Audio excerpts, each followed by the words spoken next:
इस वीडियो ने अगर तेरे अंदर आग नहीं लगाई ना तो डिसलाइक मार के चैनल को छोड़ देना, पर अगर आग लगी ना तो चैनल को सब्सक्राइब करके ही जाना। So let's start the video. एक बंदे को उसकी कंपनी बेचने के बाद 1000 करोड़ मिला था। उसने वो सारा पैसा अलग अलग बिजनेस में लगा दिया और खुद रेंट से रहने लगा। कोई पागल ही कर सकता है ना ऐसा, क्योंकि कोई नॉर्मल इंसान होता तो गाड़ी बंगला खरीदने में ही बहुत सारा पैसा खर्च कर देता। यह पागल इंसान और कोई नहीं, इलॉन मस्क है, जो कि आज वर्ल्ड की कई लीडिंग कंपनीज का मालिक है और आज इसकी नेटवर्थ है 1,40,000 करोड़। और यह सब उसके पागलपन, उसकी जिद का ही नतीजा है। क्योंकि भीड़ के साथ चलना तो बहुत आसान है, पर पागलपन ही चाहिए भीड़ से हटकर कुछ करने के लिए। जिस बंदे को कभी उसकी भारी आवाज की वजह से रेडियो से रिजेक्ट कर दिया गया था, उसने जिद पकड़ी और वो मुकाम हासिल किया जिसके कई लोग सिर्फ सपने ही देखते हैं। जी हाँ, मैं बात कर रहा हूं अमिताभ बच्चन की। उनकी पहली सुपरहिट मूवी जंजीर आने से पहले उनकी 17 मूवीज फ्लॉप हो चुकी थी, फिर भी उन्होंने अपनी जिद नहीं छोड़ी और आखिरकार कामयाबी को भी उनके जिद के आगे झुकना पड़ा। विराट कोहली का भी एक ऐसा ही किस्सा है, जो कि क्रिकेट के लिए उसका पागलपन, उसकी जिद को बयां करता है। 2006 की बात है। विराट कर्नाटका में रणजी खेल रहा था और पहले दिन 40 रन बनाकर वो नॉट आउट रहा। शाम को उनके घर से खबर आई कि उसके पापा की डेथ हो गई है। सबने एक्सपेक्ट किया कि विराट तुरंत घर के लिए निकलेगा। कोच ने तो यहां तक डिसाइड कर लिया था कि उसकी जगह पर और कौन खेलेगा, पर दूसरे दिन विराट बल्ला लेके स्पीच पे खड़ा था और इस हालात में उसने सेंचुरी लगाई और अपनी टीम को जिताकर ही वो अंतिम संस्कार के लिए निकल गया। इसे पागलपन नहीं तो और क्या कहेंगे। लाखों में किसी एक के पास ही ऐसी जिद, ऐसा पागलपन होता है और वही कुछ हटके कर जाता है। दिन का 15-15 घंटा काम करने के लिए सिर्फ एनर्जी नहीं, बल्कि उस काम को करने के लिए वो जिद, वो पागलपन होना चाहिए।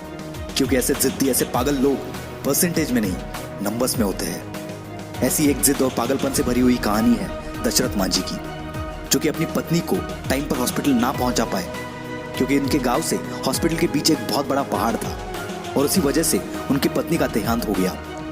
बंदे को गुस्सा आ गया और इसी गुस्से को उसने अपनी जिद में बदल दिया और इस बंदे ने केवल छेनी हथौड़े से 22 साल में 55 किलोमीटर का पहाड़ तोड़ दिया। यह पागलपन नहीं तो क्या है। ऐसी जिद तब पैदा होती है जब दिल टूटता है। कुछ लोग तो इसमें बिखर जाते हैं, पर जो इस दर्द को, इस गुस्से को जिद में बदल देता है, उस बंदे को रोकना नामुमकिन है। वो पागलपन ही है जब लोग ट्रिप्स प्लान कर रहे होते हैं और कोई बंदा अपना एम्पायर खड़ा करने के लिए प्लान्स बना रहा होता है।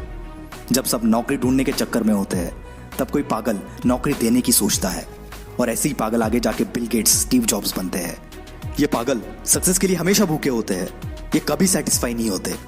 यही पागलपन, यही जिद, ये ना तो इन्हें सोने देती है और ना ही रुकने देती है। एक जिद्दी इंसान कभी भी शांत नहीं बैठेगा, 1000 बार फेल होगा वो, पर उसकी जिद, उसका पागलपन उसे और एक बार ट्राई करने पर मजबूर करेगा। और ये तब तक मजबूर करेगा जब तक सफलता इसके सामने घुटने ना टेक दे। और यही पागल इंसान, यही जिद्दी इंसान इतिहास बना देता है। यकीन नहीं आता तो हिस्ट्री उठाकर देख लो, भला कौन बंदा 1000 बार फेल होने के बाद भी कोशिश करना नहीं छोड़ता। कोई पागल ही ना। और उसी कारण ये पागल जिद्दी इंसान दुनिया को रोशन कर देता है। जी हाँ, मैं बात कर रहा हूं थॉमस अल्वा एडिसन की। 65 साल का एक बंदा जिसे ऑलरेडी 1000 बार रिजेक्ट कर दिया गया था, फिर भी उसने अपनी जिद नहीं छोड़ी और KFC जैसी होटल्स की चेन खड़ी कर दी। जिस बंदे को अंग्रेजों ने उनके होटल में नहीं आने दिया, उस बंदे ने जिद पकड़ी और दुनिया का सबसे बड़ा होटल ताज बना दिया।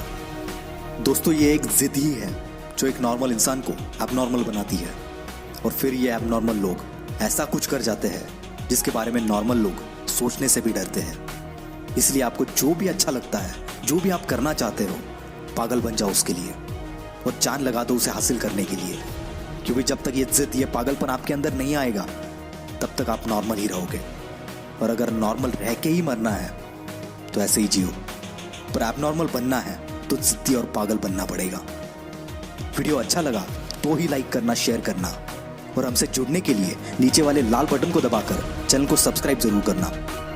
This is will power star signing off for the day.